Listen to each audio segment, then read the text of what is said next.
আসসালামু আলাইকুম। সাদিকা ছাড়া কুকিং রেসিপি নতুন আরও একটি রেসিপি নিয়ে হাজির হয়ে গেলাম আপনাদের মাঝে।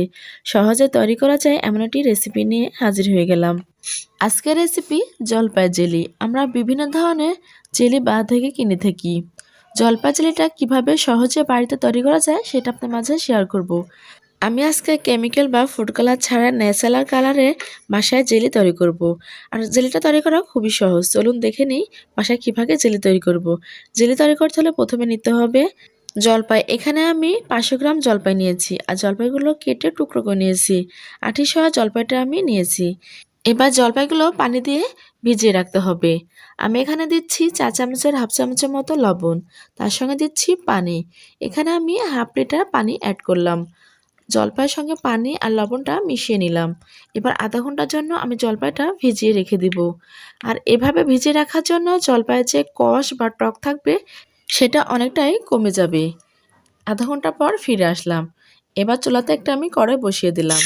জলপাইগুলো ভালোভাবে ধুয়ে পরিষ্কার করে নিয়েছি। এবার জলপাইগুলো আমি কড়াইতে ঢেলে দিলাম। তার সঙ্গে আমি 1 লিটার পানি অ্যাড করব। এখানে আছে 500 গ্রাম মতো জলপাই। তার সঙ্গে আমি দিচ্ছি 1 লিটার মতো পানি। ঢাকনা দিয়ে ঢেকে 10 মিনিটের মতো সিদ্ধ করে নেব। 10 মিনিট সিদ্ধ করলে জলপাইগুলো ভালোভাবে সিদ্ধ হয়ে যাবে।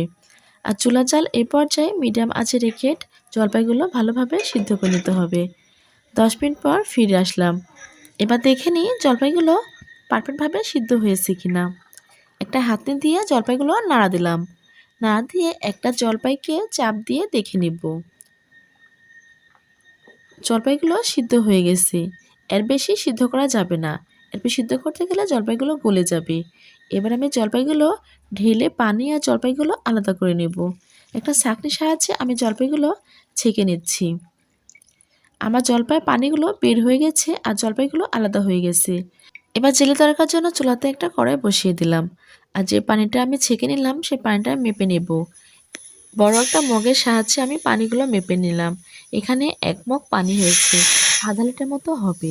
পানিগুলো ঢেলে দিলাম। এবার দিয়ে দিচ্ছি চিনি। পানি আর চিনি প্রায় সমপরিমাণে হতে হবে। এখানে আমি চিনিটা মেপে নিয়েছি। আর জেলি তৈরি করতে হলে চিনি পরিমাণটা একটু বেশি দিতে হয়। নাড়াচাড়া করে চিনিটা আমি গলিয়ে নিচ্ছি। এভাবে আমি 10 থেকে 15 মিনিট নাড়াচাড়া করে পানিটা কমিয়ে নেব। যতক্ষণ না পানিটা কমে জেলি তৈরি হবে ততক্ষণ এভাবে নাড়াচাড়া করে জেলিটা তৈরি করে নিতে হবে। আমরা বাজার থেকে অনেক টাকা দিয়ে জলপাই জেলি কিনে এনে খাই, কিন্তু জলপাই জেলিটা বাসায় বানানো অনেক সহজ। আমরা অনেক সময় জলপাই বাসায় আচার করার জন্য নিয়ে আসি। সে জলপাইটা সিদ্ধ করে পানিটা ফেলে দিই। সে ফেলে দেওয়া পানি দিয়ে যে এত মজার দারুণ একটা জেলি তৈরি করা যায় আমরা কিন্তু সবাই জানতাম না। বাসায় এত সহজে অল্প সময়ে এত মজার সুন্দর একটা জেলি তৈরি করে নেওয়া যায়। আমি 15 মিনিটের মতো জাল করলাম। জাল করে পানিটা কমিয়ে নিলাম। এরপর জলপাই পানিটাকে চেক করে দেখে নিতে হবে। হাতে নিয়ে 1 তার 2 তার হলে বুঝতে হবে জলপাইয়ের জেলিটা প্রায় হয়ে আসছে। ভালোভাবে বোঝার জন্য আমি প্লেটে নিয়ে নিচ্ছি। এটা প্লেটে আমি অল্প অল্প করে দিয়ে দিচ্ছি। দেখুন গড়ে যাচ্ছে না, তার মানে জেলিটা প্রায় আমার হয়ে আসছে। এবার এই পর্যায়ে দিয়ে দিচ্ছি 1 টেবিল চামচের মতো লেবুর রস। আমরা জেলটা যদি বাইরে রেখে 5 থেকে 6 মাস রেখে খেতে চাই তাহলে আমাদের অবশ্যই ভিনেগার অ্যাড করতে হবে। ভিনেগার অ্যাড করলে আমাদের জেলটা নষ্ট হবে না। তার সঙ্গে লেবুটাও অ্যাড করতে হবে। লেবু অ্যাড না করলে এই পর্যায়ে আমার চিনির শিরাগুলো দানা দানা হয়ে যাবে, তার সঙ্গে চিটকা ভাবও আসতে পারে। লেবুর রস অ্যাড করলে দানা দানাও হবে না আর চিটকা ভাবটাও আসবে না। পারফেক্ট একটা জেলি তৈরি হয়ে যাবে। দেখুন আমার জেলিটা তৈরি হয়ে গেছে। নাড়াচাড়া করে আমি জেলিটা নামিয়ে নিব। আর ঠান্ডা করে আমি একটা সার্ভিং বলে পরিবেশন করব। আমি সুন্দর করে এটা ছোট বাটিতে ঢেলে নিচ্ছি। এটা ন্যাচারাল কালার। আমি এখানে ফুড কালার বা কোনো কেমিক্যাল ব্যবহার করি নাই। দেখুন কত সুন্দর আমার জেলিতে একদম ন্যাচারাল কালার এসেছে। পারফেক্ট একটা সুন্দর জেলি তৈরি করলাম। আপনারা বাসায় অল্প উপকরণে ঝটপট জেলি তৈরি করে নিতে পারেন। বাজার থেকে গাদি গাদি টাকা দিয়ে জেলি কেনার আর প্রয়োজন নেই। বাসায় এভাবে তৈরি করে বাচ্চাদের টিফিনে বা সকালে বা বিকেলে নাস্তায় রাখতে পারেন। এটা রুটি বা পাউরুটি দিয়ে খেতে অনেক মজা লাগে এই জেলিটা।